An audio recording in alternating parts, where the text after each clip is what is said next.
When you know that you are queer, but your favorite drink is beer, that's gayish. You can bottom without stopping, but you can't stand going shopping, that's gayish. Oh, gayish, you're probably gayish. Well, life's just too short for narrow stereotypes, so it's gayish. We're also gayish. It's Gayish with Mike and Kyle. Hello, everyone in the podcast universe. This is Gayish. The podcast with a soggy bottom.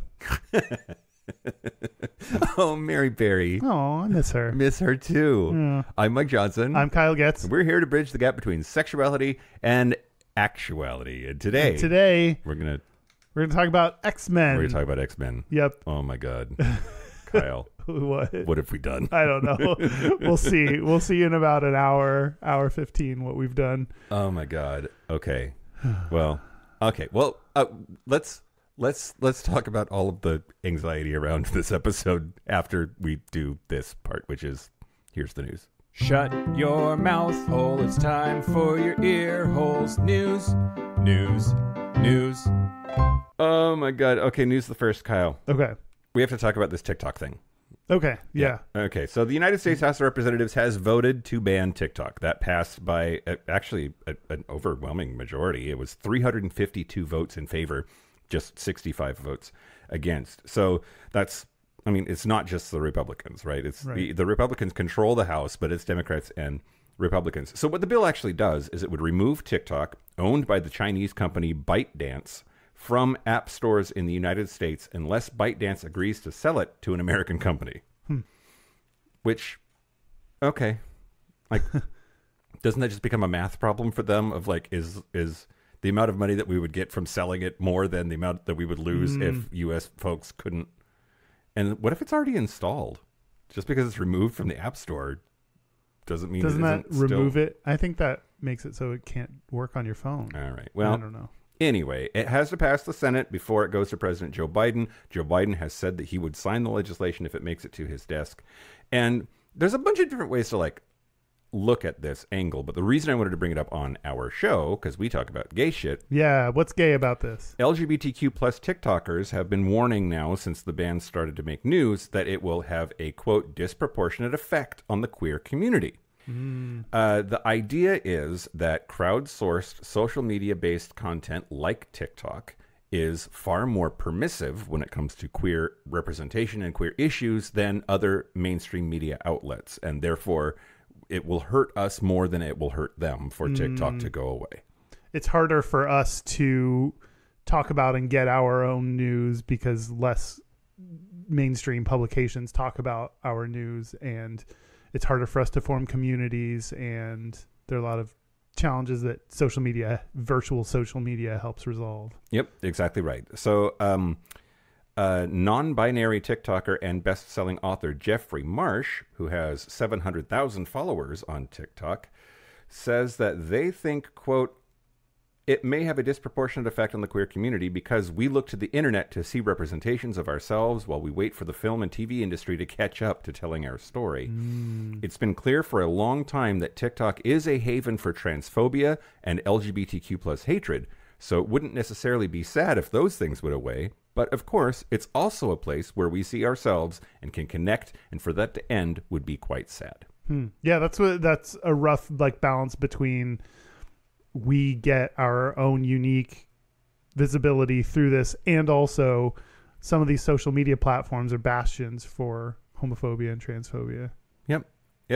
That's like that time that like we were discussing whether we wanted to be on Spotify or not, and Spotify begged us not to go because we're so critical to their success. Yeah, exactly.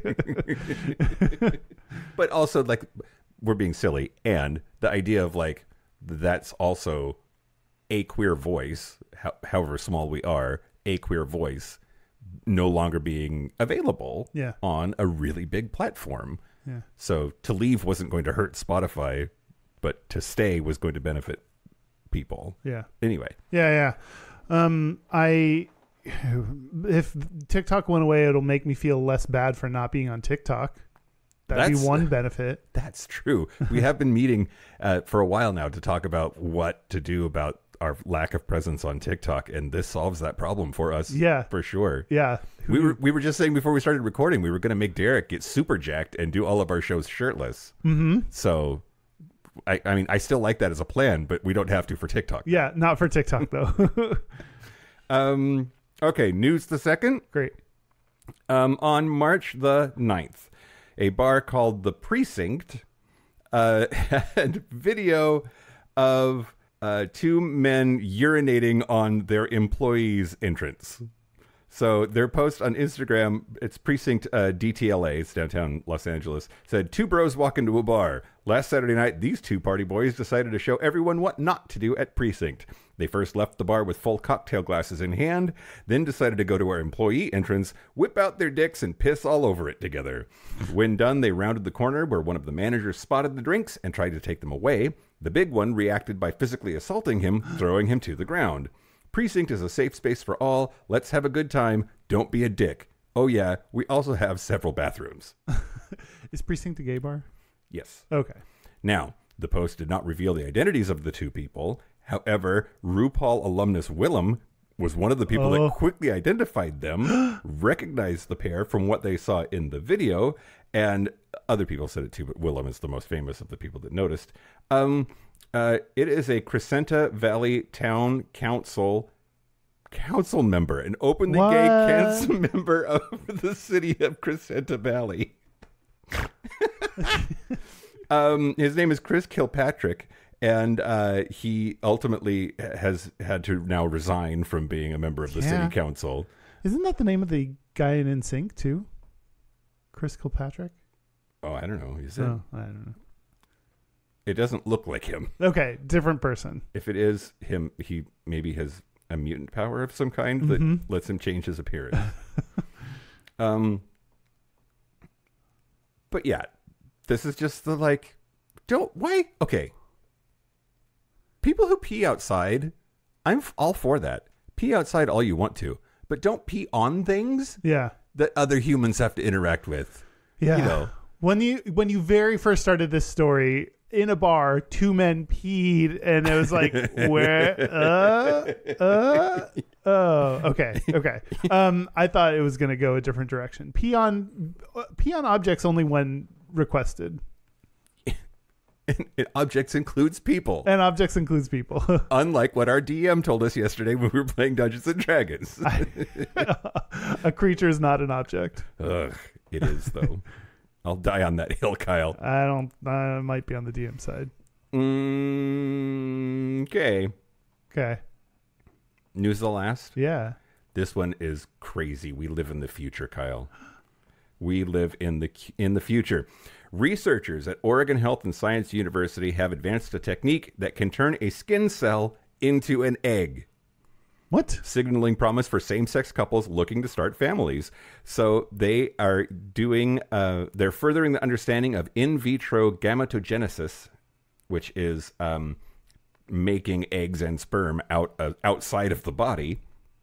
And apparently they've figured out how to do it. So they take a donated egg, yank the nucleus out of it, and put the nucleus of a skin cell in there, and then they have to do a bunch of other magic to it, but basically once it splits, you get two eggs with half of the DNA in each of them, which is just what eggs are to begin with.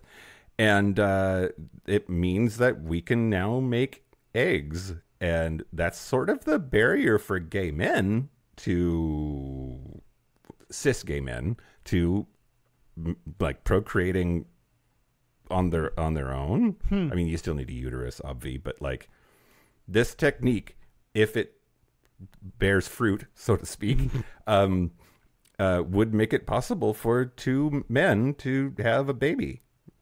Huh. What? This is just like, now I have to worry about my skin cells being stolen to make a baby out of? Oh my God, I would be so flattered.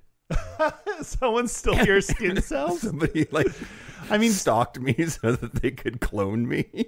Don't your skin's like falling off all the time. We leave skin cells everywhere. Yeah, but I think those are dead ones. Oh, okay. These have to be live ones. Okay. This process is similar to cloning, and is this process is what was part of creating Dolly the sheep, named after Dolly Parton. Paula Amato, who is the co-author of the report and a professor of obstetrics and gynecology at OSHU, said, quote, "The advantage of our technique is that it avoids the long culture time it takes to reprogram the cell. Over several months, a lot of harmful genetic and epigenetic changes can happen. This technique is years away from being ready for clinical use, but could assist women who passed reproductive age or those who are infertile. It could also be used for same-sex couples, giving them the possibility of having children that are genetically related to both parents." That's wild. Yeah. We live in the future, Kyle. We do. So maybe boyfriend and I will have our own kids someday. You never know. Yeah. Ooh, crazy. Yeah. That's the news. Speaking of people who we would love to genetically clone, whose skin cells I'm going to steal. Yeah, I want to thank the following new Patreon members. Thank you to LJ. LJ. Yeah. Thank you for making your life easy. So easy to pronounce that, unless it's like, well, no, my name is pronounced Olj. You know, It's French. I'm legible. Thank you to Shane Whistle. Okay. All right. Bert Whistle. Bert. Shit. Thank you to Shane Burt Whistle. And thank you to Sir Zenitram. Thank you, sir. Thank you, sir. Ooh, Mike's taking off his jacket for that name. It got warm in here. If you want ad-free episodes a day early, if you want to support the show, if you want to get a lot of other bonus stuff, go to patreon.com/Gayish podcast. Do it. Do it.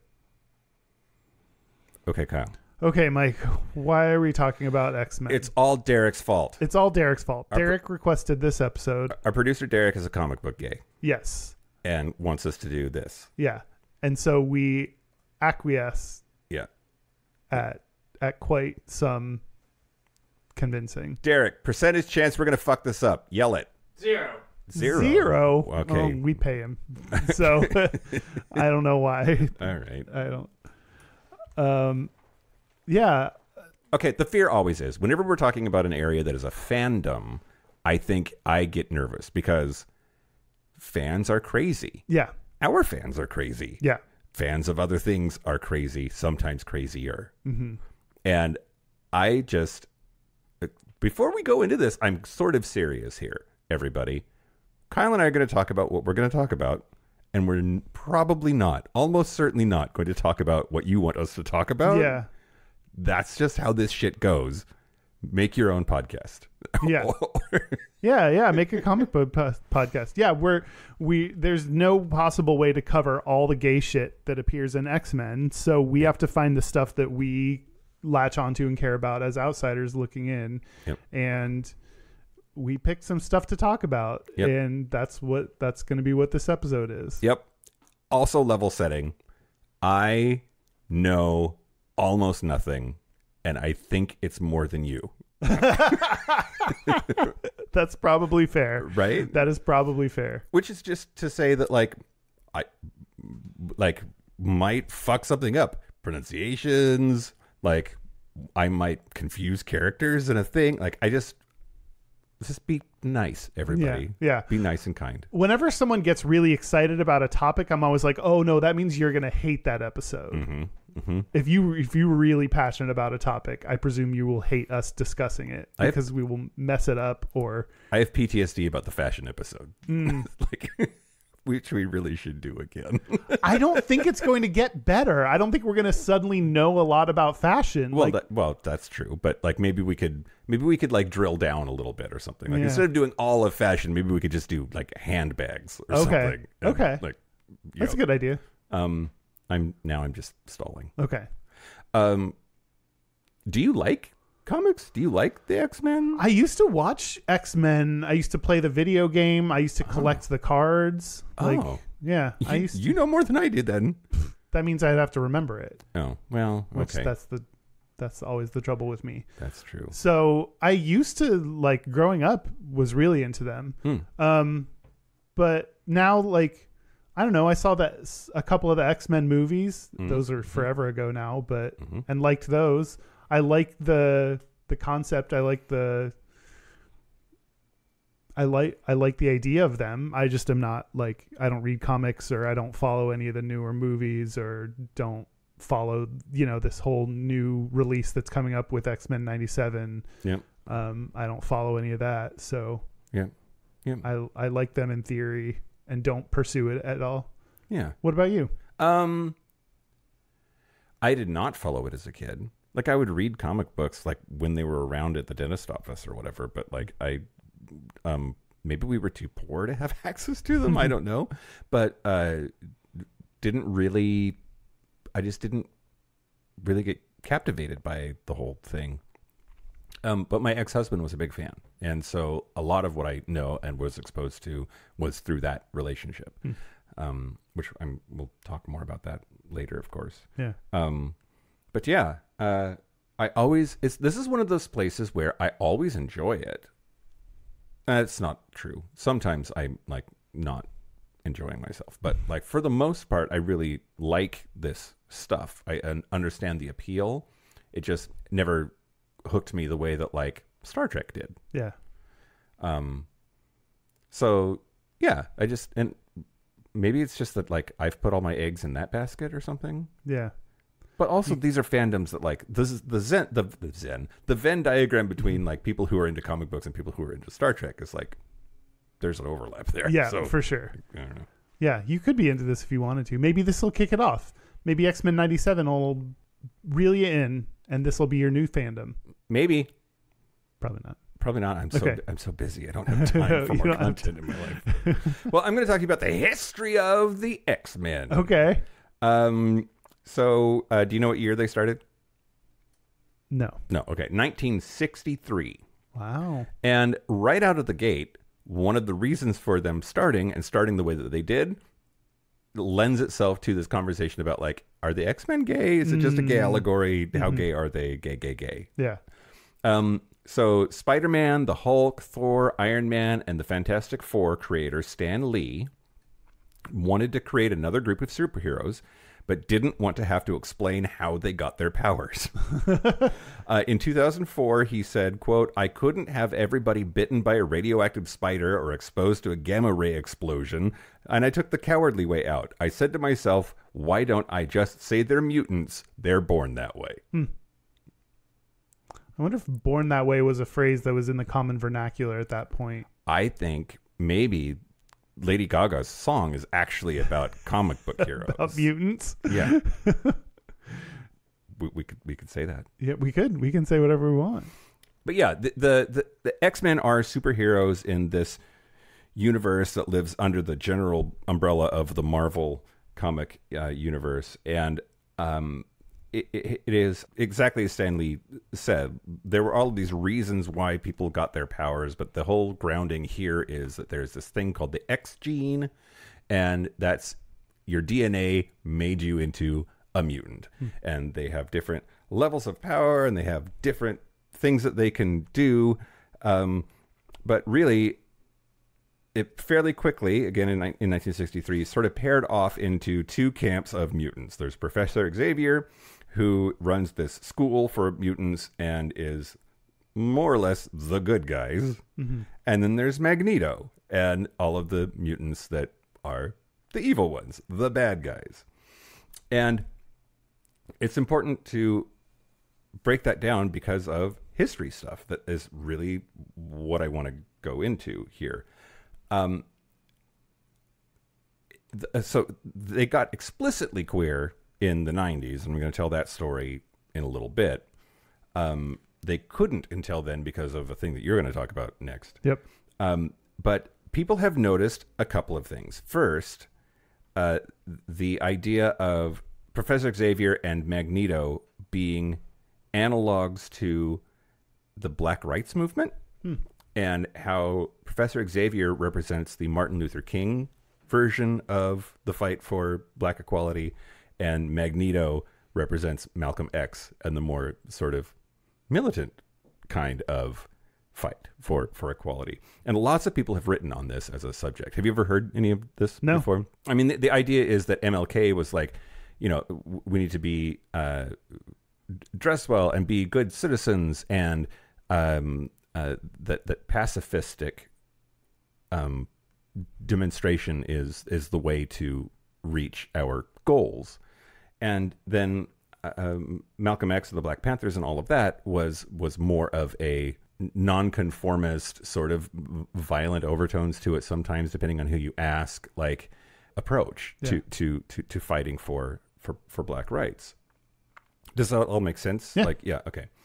So I find this super interesting. Another thing that people have pointed out, though, is we had a very similar vibe in the early days of the gay rights movement. So just after the Lavender Scare, but before Stonewall, we had Frank Kameny and all of the people that were created the homophile movement, the Mattachine Society, and all of that. And we had others at the same time, sort of fighting over what should the face of gay people be. Right. What sort of posture should we take as we fight for gay rights in this country?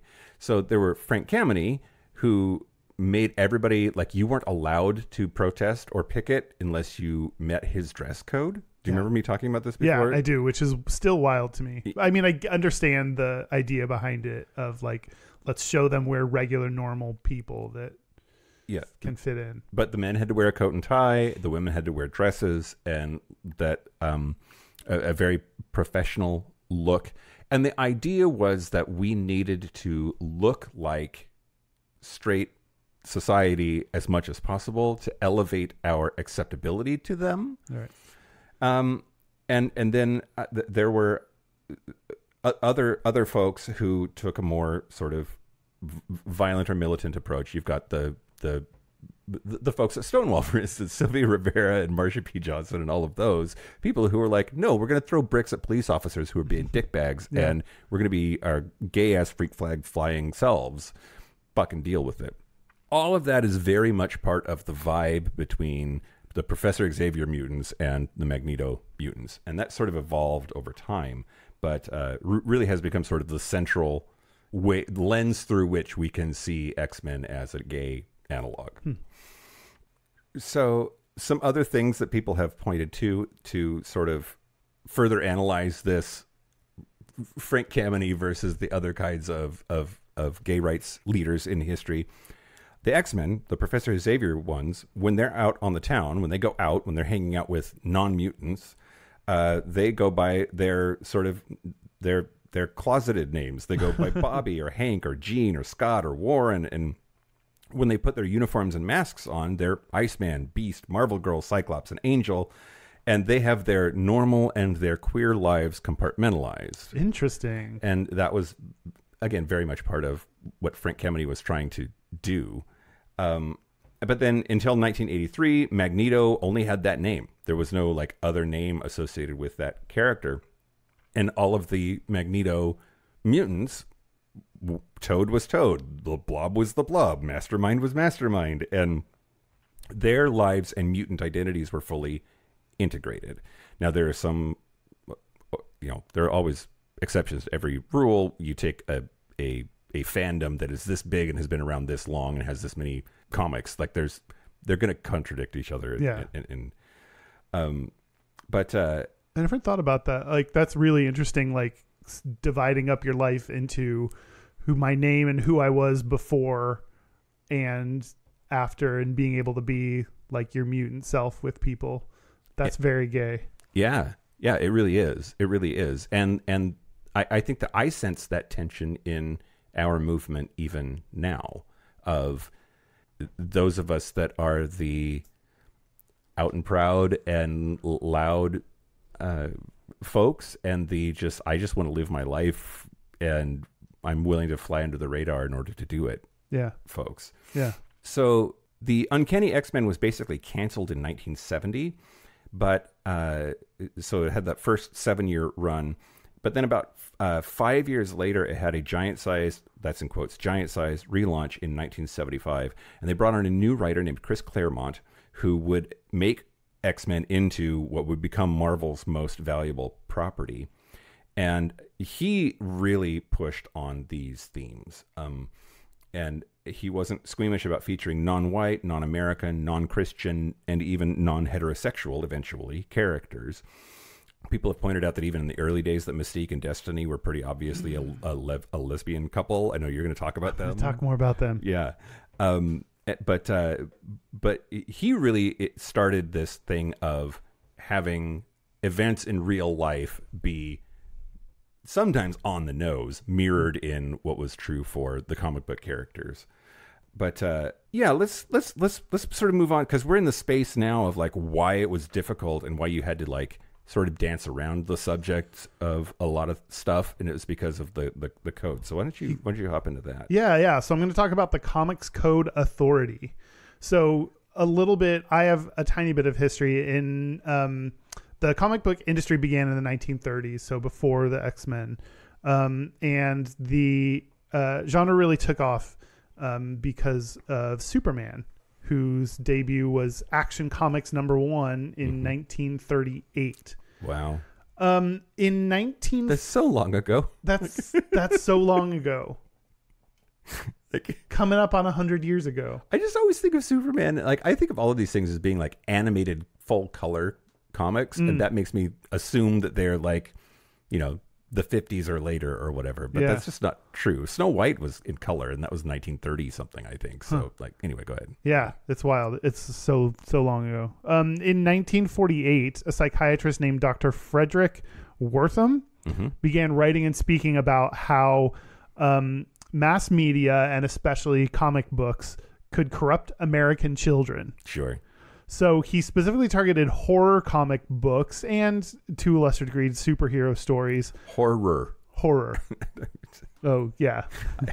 Horror comic books and superhero stories for containing subversive messages about things like crime, violence, loose sexual morals, anarchy, homosexuality, and confusing gender roles.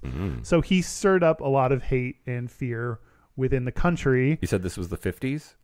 48 is when he started. So, yeah. I mean, that's early. He's a pioneer of hate, Kyle. Yes. He's one of the first people to say that video games are going to make your kids shoot people. Yeah. So there were groups of concerned parents who believed what he was saying and believed that this threatened traditional American values. And some of them even held comic book burnings. Sure. Yeah. Which anytime if you're the one burning something, you're probably wrong. Yeah, it's true. Unless you're camping. Like if you're burning a piece of media, sorry, you're the wrong person. Yeah.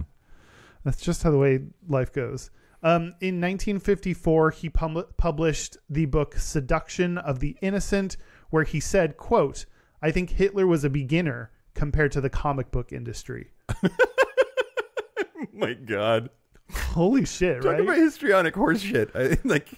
Yeah. Oh my God. Yeah. Like, what's that rule on the internet that like once you invoke the name of Hitler, like your argument is over? Godwin's law? Is that Godwin's law?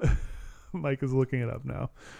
Yeah, a little bit of overkill on that comparison there. Godwin's law is, as an online discussion group grows longer, the probability of a comparison involving Nazis or Hitler approaches 1. Yeah. He spoke before the Senate subcommittee on juvenile delinquency. Sure. And testified that comic books were a major cause of juvenile crimes. Sure. Yeah. Come to find out, like later people found out he was kind of bending data to his own will and making up stuff. Sure. So he was not totally on the up and up with the actual data supporting. I want to bend data to my will. Ooh. Star Trek. Wrong one. Back to X-Men, okay. Mike. Back to X-Men. The Comic Code Authority formed in 1954 in order to kind of to avoid government regulation. They were basically like, no, we got this. We'll do it. So they was formed by the Comic Magazine Association of America. And some of the rules, they had a lot of rules about like what was allowed. You can't show crime or show it in a positive light. Like there's a lot of really specific rules around what you could show and why. And some of the rules around gay stuff there are 3 bullets that this article I read pulled out as far as gay stuff. First is illicit sex relations are neither to be hinted at or portrayed. Violent love scenes as well as sexual abnormalities are unacceptable.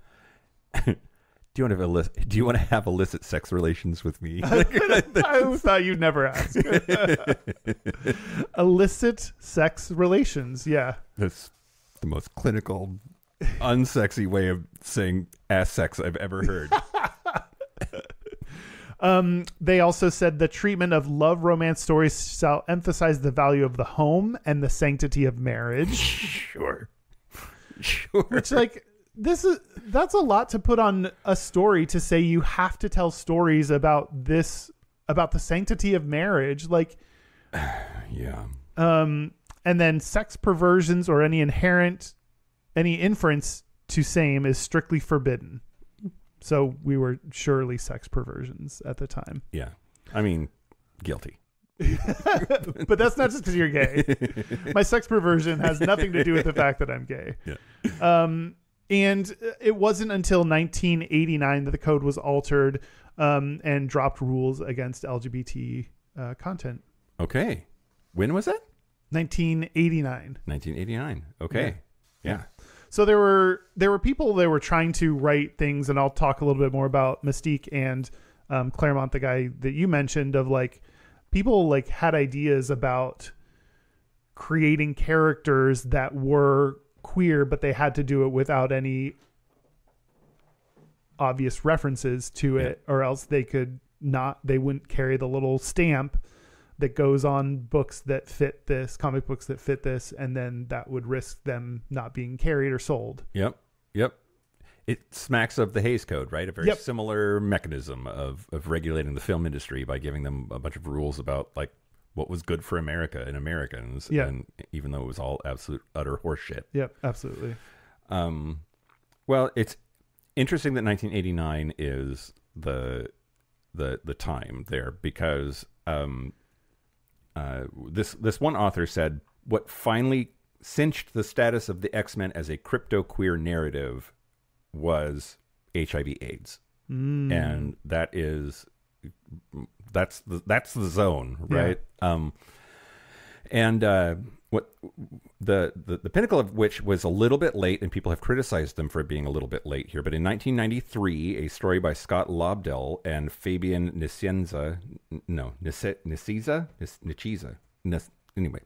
Fabian, they introduced the legacy virus, and before his defeat and apparent demise, the villain Strife releases an airborne plague which exclusively infects mutants. Once contracted, the disease is invariably fatal. Mutants across the world drop dead, covered in purplish blisters, which is analogous to the lesions symptomatic of HIV and Kaposi sarcoma. Yeah. And the public doesn't understand why. And the fear that the disease could jump from the mutant population and infect baseline humans doesn't make mutants any more popular. And it's just like a barely thinly veiled, mutants are gay people, they have AIDS, non-mutants are freaking out and treating them like shit as a result and being hysterical. Yeah. Yeah, that does not seem like too big of a metaphor. And during the same sort of period, slightly before that actually, there's a religious villain named Reverend Stryker. They were allowed to have a religious villain. And there's a paramilitary group that was named the Right. Okay. But they reflect the politically ascendant New Christian Right's obsession with quashing the gay rights movement. But all of that leads to a couple of things. Sorry, this isn't exactly what we talked about, but it's what I want to talk about now. Do it. So in 1994, in the letters page at the back of the Uncanny X-Men number 317, they published a note from a reader whose brother had died of leukemia. He was 19 years old and an avid reader of X-Men comics and gay. Shortly before he passed, he came out to his sister, and her letter, signed "A Sister Who Misses Her Brother," was printed in full, occupying the entire column, which stands out because they usually did like shorter snippets. But she wrote, quote, "He was ashamed. It was as if he was confessing a deep sin, needing some kind of absolution so he could die. Despite the other pain he was obviously feeling, I could see the suffering of self-loathing in his face. He hated himself because he was gay. I asked him if he ever loved anyone, and he told me he couldn't. I asked him what he meant by couldn't, but he was unable to put it into any other words than just couldn't. For the first time, I saw my brilliant little brother paralyzed by fear. Of what he was really afraid, I don't know. Maybe he was afraid of being hated by my parents, burning in hell, being teased by society, or just losing the few friends he had. For reasons I can't remember, he told me that his sexual orientation was one of the reasons he had always liked the X-Men, because they were mutants, hated and feared by society for just being what they were. I asked him which characters were gay, thinking that after he was gone, maybe I'd learn about my brother through them. He said he didn't know of any gay characters in the X-Men. It didn't matter to him, he said. I could see why. He was the blue-furred beast that people glared at. He was rogue, afraid to touch other people. He even told me that he was Iceman, bragging to his friends about women that he lusted after, but really insecure deep down inside. Now that he's gone, I have his comic books. Which Iceman turned out to be gay later on. But this is about the time that they did actually broach having a actual gay character. So that letter is heavy. Yeah, it's heavy. It's heavy. But well, let's not move on from it too quickly then. Even before there were explicitly gay characters or recently introduced explicitly gay characters, here's a person dying. I mean, it was leukemia, but a lot of HIV/AIDS folks got printed as leukemia deaths. Not saying it was HIV/AIDS; it could have been just leukemia. But this gay kid very much identified with X-Men and their plight, and this was the mid-90s. Yeah, and it's interesting, like not just the mutant part themselves of, you know, being unusual because they're mutants, but like some of the powers specifically, like can't touch anyone. Like, yeah. That's really deep. Yeah, that's really meaningful that you could find connection in some of those. Yeah, this idea, like Rogue is an interesting character. I forget who played her. Was it Claire Danes? Anna Paquin played her, and that is such a could be viewed through the lens of HIV/AIDS as the way that we treated those people at that time. Right, like afraid to touch them, or they afraid to touch other people because we didn't really know how it was transmitted, or even after we did know medically, there was still a lot of misinformation out in popular society about how that disease operated. And so it's really easy to sort of look at her, because the character can't touch other mutants because she takes on their power. Yeah, I'm probably oversimplifying that, but it very much like have sex with your gloves on, girl, because full body condom. Yep. Okay, so that boy that wrote that letter was wrong. The letter was in 1994. There was an explicitly gay character in the X-Men universe named Northstar, who was made explicitly gay in 1992. So it had just been in the past couple of years. There's enough comics out there in the world, like it's almost impossible to read everything and be up to speed on everything. And it was new. It was fresh. It was new. It was happening at that stage of history. I wanted to tell you a little bit about Northstar's life. His name was Jean-Paul Beaubier. He was created by Chris Claremont and a guy named John Byrne. His first appearance was in X-Men 120, which was April of 1979. He was a member of the Canadian superhero team Alpha Flight, alongside his twin sister, Jean-Marie Beaubier. Her name was Aurora. He didn't really have a personality. He was described mainly as French Canadian, which gay. That's your personality, is French Canadian. Gay. But John Byrne, the co-creator, said as early as 1988 in interviews that he wanted one of the Alpha Flight characters to be gay. And he boldly stated in an interview again in 1988 that he had created the first gay superhero, Northstar, but was confined by the comics code, which wouldn't be overturned until the next year after he gave that interview. But so he would try to subtly convey Northstar's queerness in ways that he was allowed to. So there was a bunch of subtext, right? So in Alpha Flight number 7 in 1983, he reunites with a, quote, old friend. They were real good friends, Kyle, named Raymond. But they strongly hinted at their past romantic relationship in the content there. But the pivotal moment arrived in Alpha Flight 106 in 1992, written by Scott Lobdell. Northstar was finally allowed to state, "I am gay." The first time that happened in Marvel history. The mainstream press kind of went nuts about it.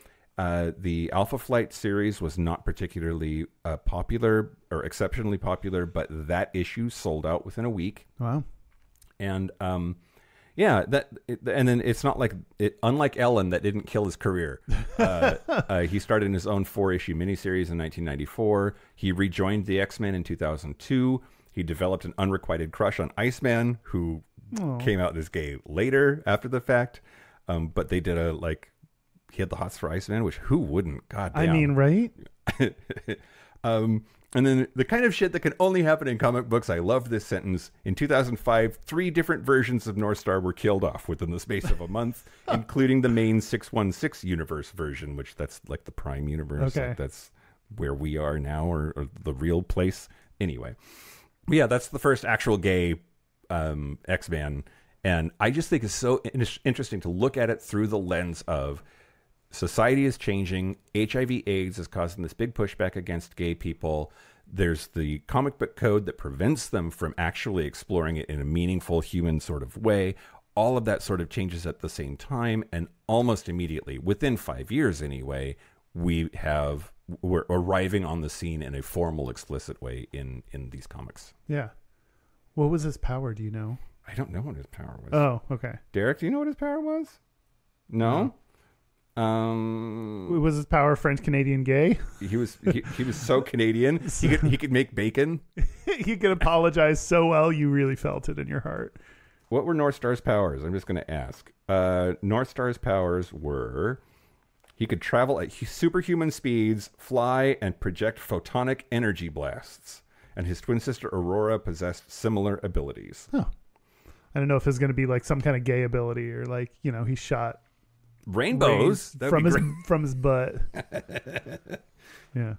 I want to tell you about Mystique. Yeah, let's talk about Mystique. Mystique, lesbians. First appeared. She's actually bisexual. Okay, great. She first appeared in Miss Marvel number 16 in April 1978. She is one of the. She's older than me. She is much. She is, because of her, she is a shapeshifter, so she can shift the formation of her biological cells at will to change her appearance and voice. So she can actually constantly rejuvenate her body's cells, and therefore, even though she's lived over 100 years, she still looks young. Mm-hmm. Jealous. I know, right? If only. If I could look however I wanted to and live forever, I would be a sex machine, Kyle. I would also, though, be like so overweight in my actual form, because I'd be like, I can eat whatever I want and then just shift into, totally fine. It'd be a bad combination. Her earliest appearance dates back to around 1900, where she lived in a male guise as a consulting detective. So basically, she was Sherlock Holmes. Great. I love that for her. Yep. Them. Her? I don't know. Him? That's part of the discussion. So she was one of their. What are Mystique's pronouns? What are Mystique's pronouns? And how do you, anyway, okay. She's bisexual. She's the wife of Destiny, whose real name is Irene Adler. A blind mutant with precognitive abilities that allow her to predict future events. Mm-hmm. Mystique is actually the biological father of the X-Men hero Nightcrawler. Okay. She was. Is that why he's purple too? Because she actually morphed into Azazel, a male mutant, and a demon. Yeah. And that's part of why. So originally it was thought that Azazel was the father, but it was actually Mystique who morphed into Azazel. And because she changes at the biological level, then she has she can jizz basically. Yeah. And impregnated Destiny. God, that reminds me of Misfits. I told you this story already off the air, but the Misfits was that British show about the people that get powers randomly. Yeah. And there's the dude that could change his gender. He could just like become a girl, and he became fond of jerking off as a dude. But then because dudes can only come once, he would turn it into lady form and then keep jerking off because like women can come more times. But then he accidentally got himself pregnant because he had jizz on his hand. Yeah. Like the implications of that, like who thinks of this shit? Because it's fascinating and I love it. It is fascinating.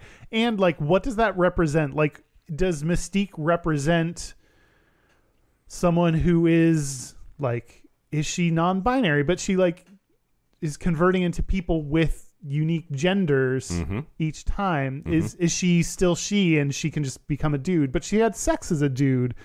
Like that. That's hot. That's hot. Agreed. Let's see. In 2006, in 2006, yeah, 2006. Claremont, who is one of his creators, and you mentioned already several times, said that he originally intended for Mystique and Destiny to be Nightcrawler's biological parents, but Marvel didn't allow that because of the Comics Code Authority, which prohibited gay or bisexual characters.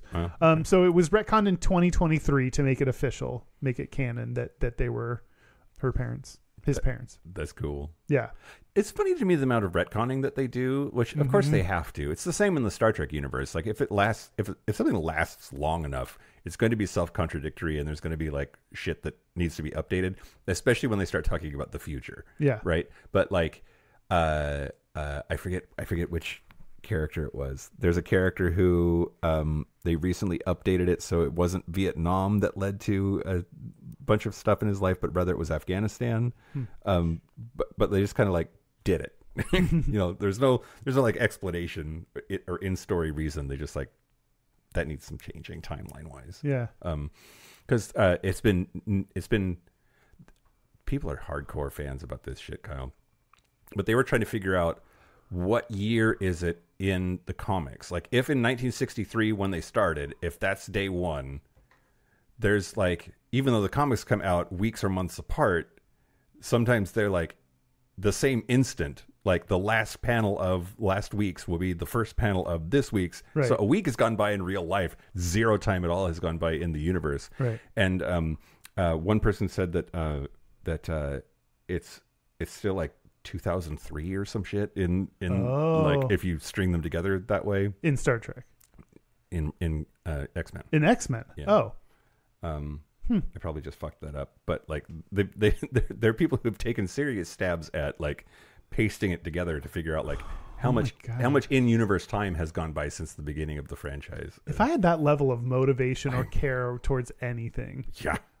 Yeah. And there's a bunch of stuff that now, like in Star Trek, in the Star Trek world, in the 60s, they were making predictions about what was going to be true in the 90s, in the early 2000s. And like, we're there now. And some of that shit didn't. What is she? I would love her power. Yeah.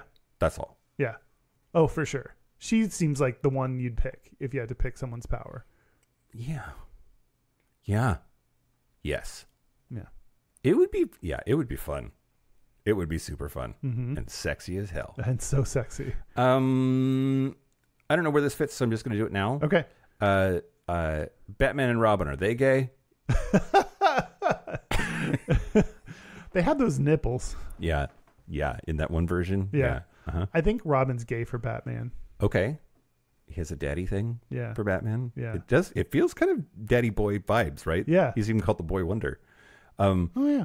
But I think it was that same author. This is why it's in my head. That same author in the 50s that was talking about how shitty comic books are for children was pointing out that Batman at its core is, at the very least, gender nonconforming. But he was heavily implying that they're gay, and that's not great. Oh, which I think that's why they added.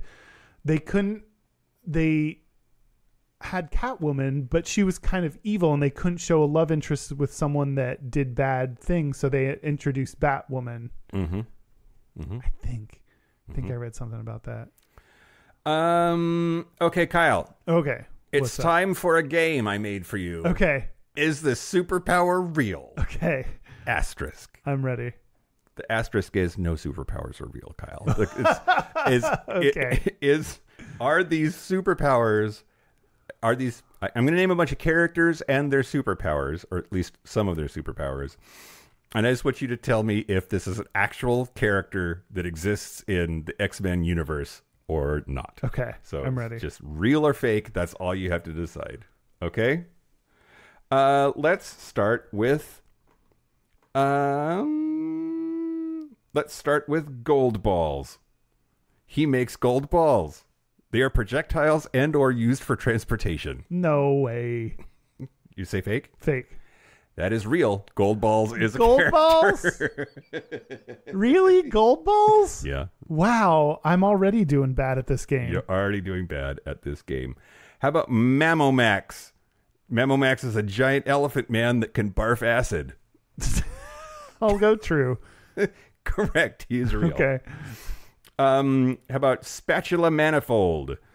Spatula Manifold can summon an infinite variety of spatulas from thin air. That's the dumbest superpower. False.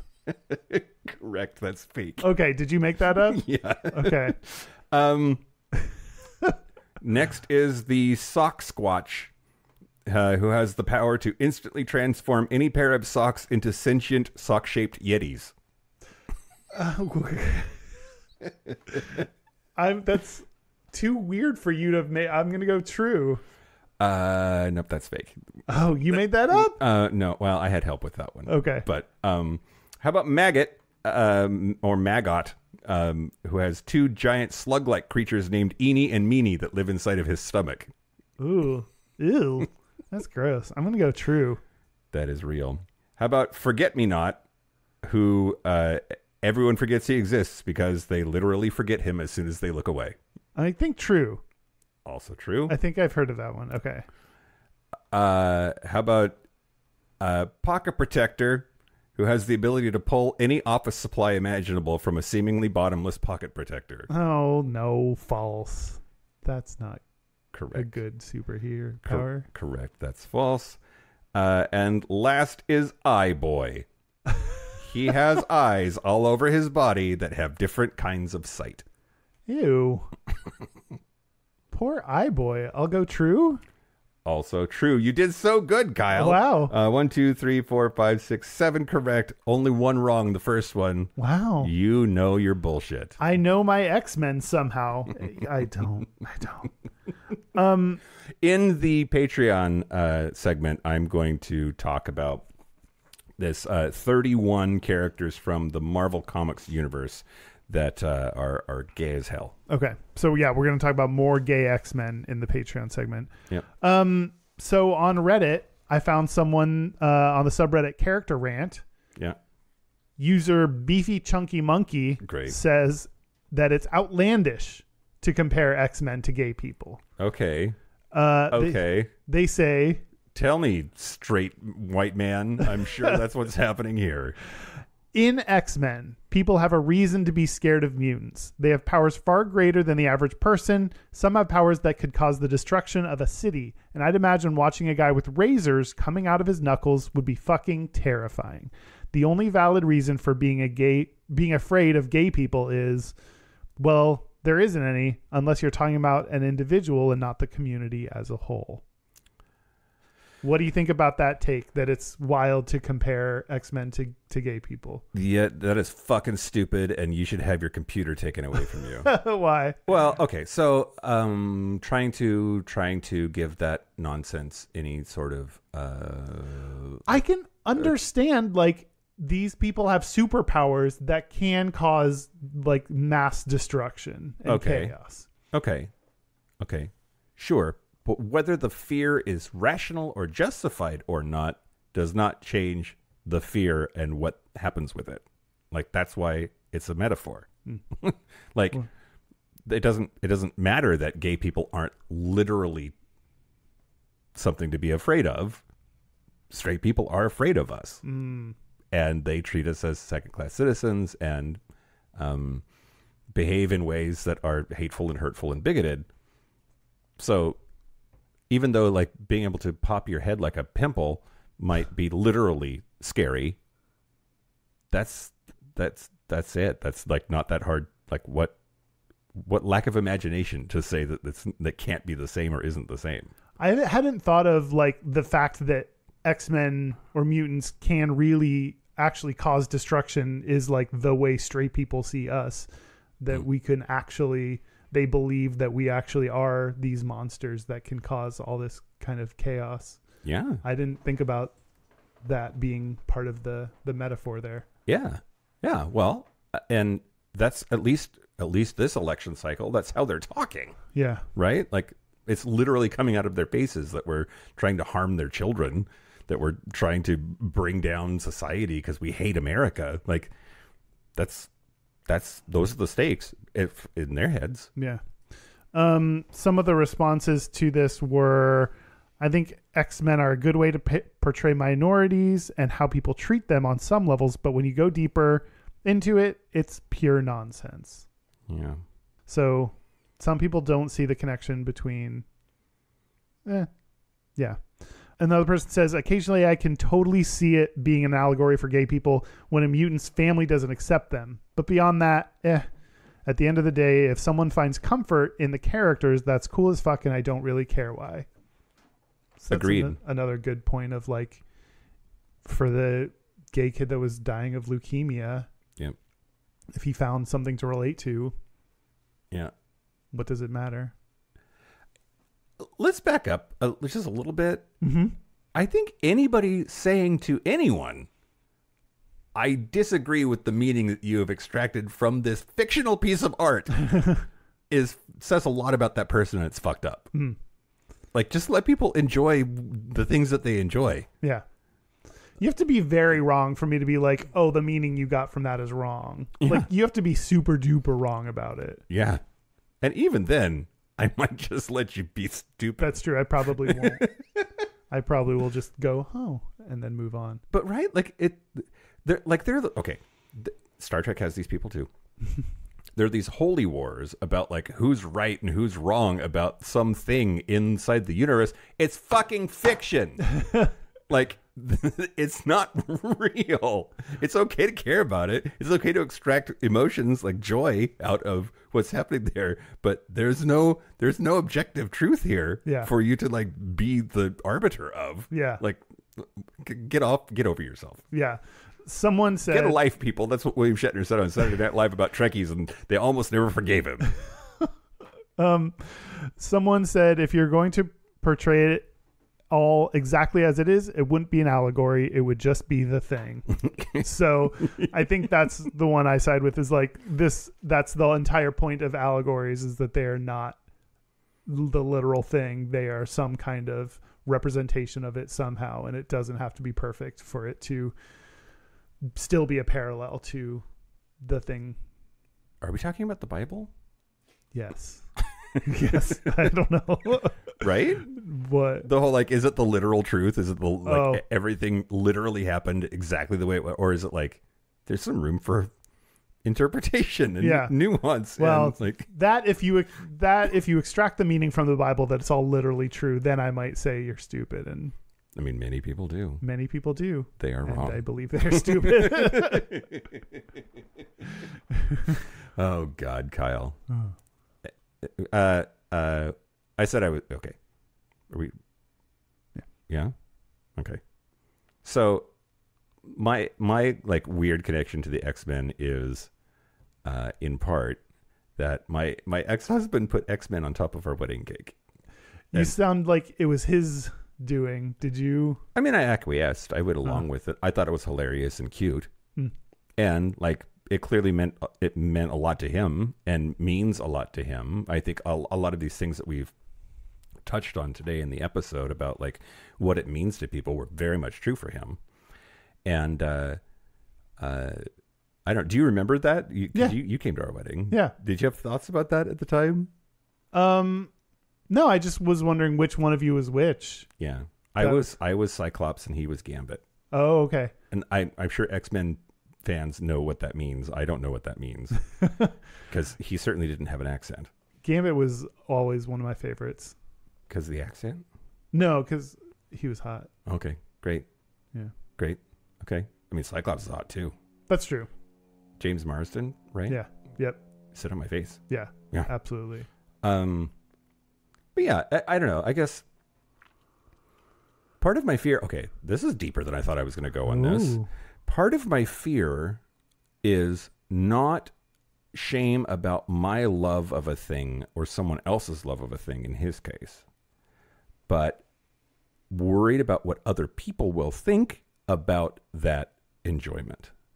That these things are childish, and for a 45-year-old man to be into sci-fi is childish and makes me somehow less than.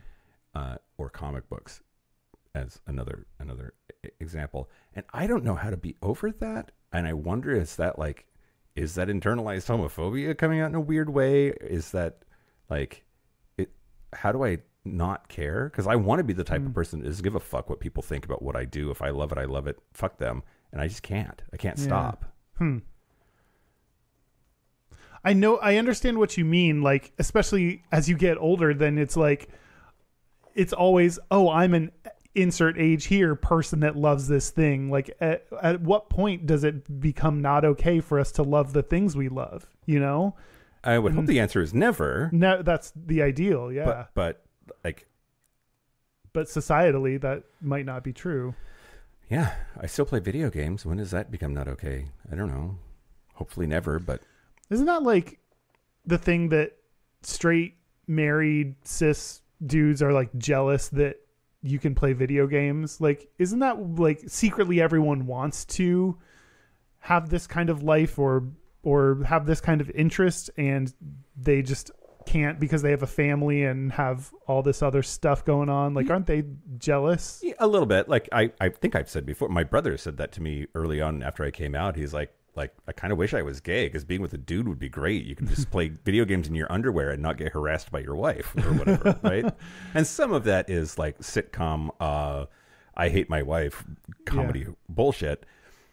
But also, like, yeah, there's like, by virtue of the fact that we're gay, I think we get to color outside the lines even more of what society sort of expects. And if it's beneath a happily married man with kids to play video games, we're not beholden to those same rules or constraints. So I also think, like, you know, when your fear in life is being gay and not being accepted, and, you know, you have to, or like being harassed or what have you, just for being who you are, then like to like video games is like so low on our radar of like what's important. Like, oh, I just like video games and want to play them. Yeah. Like, that's just, it comes easier to like and be interested in those things with less fear or judgment. Yeah.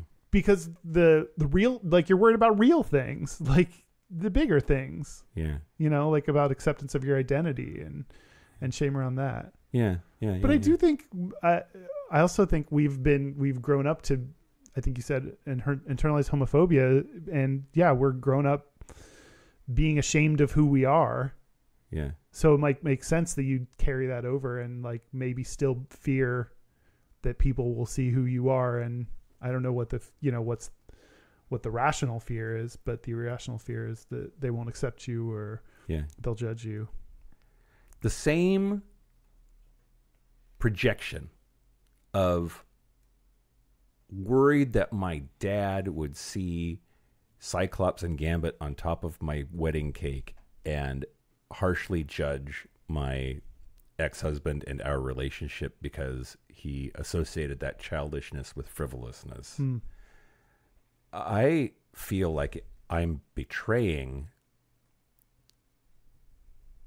my ex, if not myself, by feeling that way at all. And I recognize it as being, and I want to change it. I hate it. Like, it feels like a betrayal. And I noticed that I feel the same thing when it comes to my current relationship and our age difference. We have a significant age difference. And so I worry not about what that's like between us, because between us, it's fine. Better than fine. It's great. He's wonderful. But this constant nagging, oh my God, what do other people think about this and what it means? Yeah. God, I wish I could get rid of that. Yeah. And I don't know how to. I think part of one of the first steps might be like acceptance of the feeling. Like you have the feeling that's not a reflection of you, of anything bad or negative. You just have the feeling of worry or, whatever you insert the emotion that you have. And that's okay. It's okay to have that feeling. That's a normal feeling to have. So like making it, normalizing that it's okay to feel that. I think is one step, because you said like even having the feeling makes you feel bad, but you can't control what feelings you have. And so it's okay for that feeling to linger on it, or to, to amplify it, or to stew on it. Like those are all things that are more within your control. So how do you learn to move past the feeling or let it wash away? Like I imagine through therapy, I've imagined like emotions on a boat that just like wash down the shore, and it's like, oh, I felt that just then and now it's gone. Yeah. Letting things flow by in a river. Not me, man. I grab onto the side of that boat and I let it pull me into the water and drown me. I know how that feels for sure. So yeah. Normalizing that it's okay to feel that way, and that doesn't say anything about you just having that feeling. Everybody should be in therapy always for every reason, Kyle, especially me. Yeah, betterhelp.com/gayish. Did we do it? Yeah. Any more X-Men thoughts? I feel like, okay, this space is huge. As I was preparing for this today, I was like, how do I cut this down to like a reasonable amount of content to cover? Because it really is a huge, rich, lucrative mine filled with ore for our podcast gold. Sure. Yep. Agreed. I feel like we could do a whole nother hour on it for sure. Oh yeah. Easy. Yeah, we can. But in the Patreon, we're going to pick some other gay X-Men and talk about them. Yeah. And that'll be fun. I like X-Men. I like the idea behind it. I like the powers. I like the art. I think it's cool. Yeah. So should we take a break? Yeah, let's take an X-Men break. Let's take a break. A laser eye break. An eye boy break. This is the part where Mike and Kyle take a break. Are we back? We're back. We're back. We're going to do our Gayest and Straightest. Shazam! We're going to do our Gayest and Straightest. But first, our website is gayishpodcast.com. We're on socials at Gayish Podcast, or you can go find out where our Discord and our Facebook group is at gayishpodcast.com/contact. Our hotline, you can send us text messages or leave us voicemails. It's 5855-GAYISH. That's 585-542-9474. Standard rates apply. Our email is gayishpodcast@gmail.com. And our physical mailing address is Post Office Box 19882, Seattle, Washington, 98109. Hey! Listen to me. Okay. Rate, review, subscribe, and recommend, you motherfuckers. Yeah. Please. Tell them why they should care, Kyle, because I'm done with them. They upset me. Yeah, you motherfuckers. Because it helps us when you recommend to a friend. It helps grow the show, and that helps get more awesome content out to you in your ear holes. And we appreciate it. You've been listening. You care. You're here at the very end of the episode, so we know you care enough for that. So it can just take a few minutes to rate or text this to a friend, or say to someone, hey, you might like this show. Listen to Kyle, get off your ass, and do something. Yeah, please. Damn it. Please. All right. You ready for a Gayest? Yeah, I'll go. Okay, great. My Gayest is making out with a boy at a gay bar. Yeah, I love that so much. Yeah. You seem like maybe not a public makeout kind of girl, but like here you are. I don't think I am really, but I guess I am because I did it. Yep. I don't know that I've done it a few times with a boy that I'm kind of seeing. Great. And then my straightest is watching the movie Adaptation. Oh. With some friends. Why was that straight? Because there was nothing gay about the movie. Oh. There was no gay anything. Nicolas Cage, he's not a particularly gay. Meryl Streep, she's gay icon, but it just was a very straight movie in my mind. Yeah. Okay. Now it was with a bunch of homosexuals in the audience, but the movie itself I thought was pretty straight. Okay. All right. Yeah. I don't know if I agree, but okay. Yeah. The straightest thing about me this week is meeting with a financial planner. Oh. I just feel like planning for retirement and the future is a luxury for straight people to consider. Yeah. most gays are like their retirement plan is blowing all their cash at Fire Island or whatever. So, and then the gayest thing about me this week, I talked about boyfriend and I are going to go with a group of people to Japan. I forget if it was the main episode or the Patreon episode, but anyway, going to Japan this fall. But looking at all the gay options for the Japan is like, it's interesting, but also it just feels super gay being like, what kind of gay experience do I want to have in Japan? Yeah, curating a gay experience. And the answer is, it's probably hard to do. They don't like foreigners.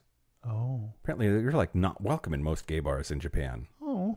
Yeah. I didn't know that. I didn't know that either. I want to be fetishized.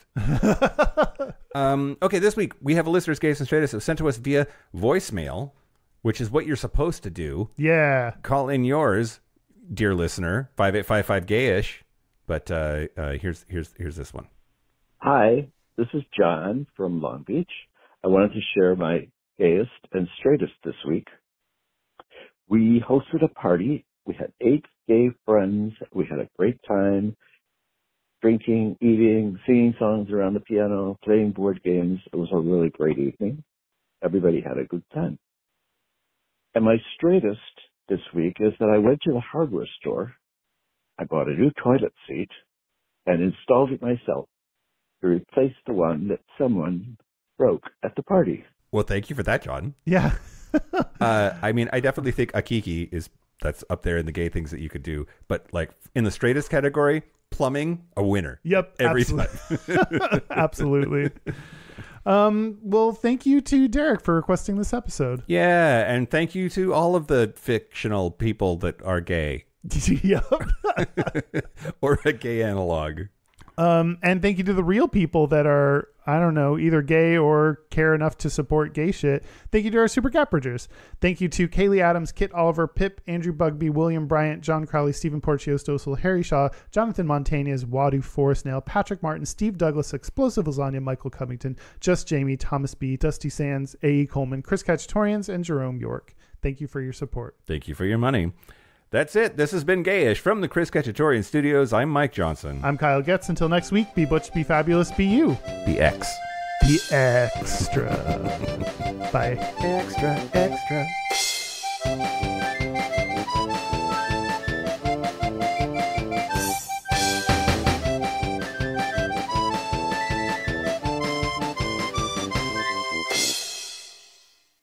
Our hotline, you can send us to my fucking teeth, Kyle. These Invisalign things. This tray is particularly difficult to talk with. You're doing a real good job. Thanks.